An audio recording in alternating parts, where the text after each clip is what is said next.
Cette expérimentation du neptunium a été faite dans les années 98 et 99. La chose tout à fait extraordinaire, bien sûr, c'est que on a constaté que le symbolisme de Neptune se manifestait, mais de manière extrêmement criante.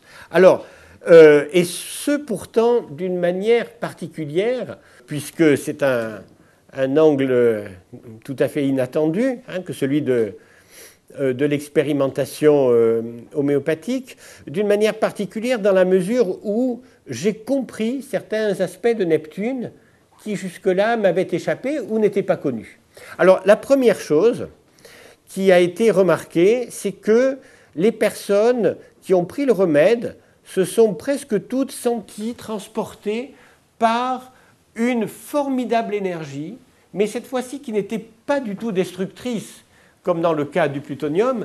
C'était une formidable énergie qui leur permettait de s'envoler littéralement, c'est-à-dire comme une immense vague au bord de l'océan qui fait que on est transporté vers le haut d'une manière forte mais douce en même temps. Alors, ces gens se trouvaient donc baignés dans une énergie inhabituelle qui leur permettait de faire quantité de choses qu'ils trouvaient difficiles la veille encore et qui cette fois-ci devenaient comme complètement naturelles. Comme si un fluide extraordinaire les amenait dans une sorte d'aisance, de fluidité, de bien-être. Certains se sont mis à chanter spontanément, d'autres étaient constamment de très bonne humeur, jusqu'au point d'avoir des crises de fou rire. En fait, comme si on expérimentait un bonheur qui n'appartiendrait pas à notre condition humaine.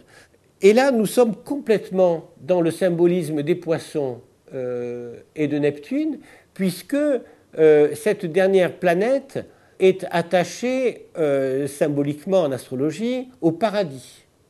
C'est le paradis perdu. Beaucoup d'expérimentateurs, après cette vague de bien-être, cette sorte d'état euphorique, ont vu peu à peu leur état se dégrader. Alors pour certains, revenir à l'état normal, et pour d'autres, sombrer dans une sorte de mélancolie. Non pas de dépression, mais de tristesse, d'indifférence vis-à-vis du monde extérieur, avec toujours cette notion de perte d'un paradis. Et c'est ça qui est très remarquable, parce que nous retrouvons complètement la dimension christique, la dimension spirituelle du signe des poissons. Un autre thème qui a été retrouvé chez un certain nombre d'expérimentateurs fait référence directement à la spiritualité. Beaucoup ont rêvé, par exemple, d'immenses foules de pèlerins, d'immenses foules dans une église, d'immenses foules dans un désert. Il était toujours question de beaucoup de monde.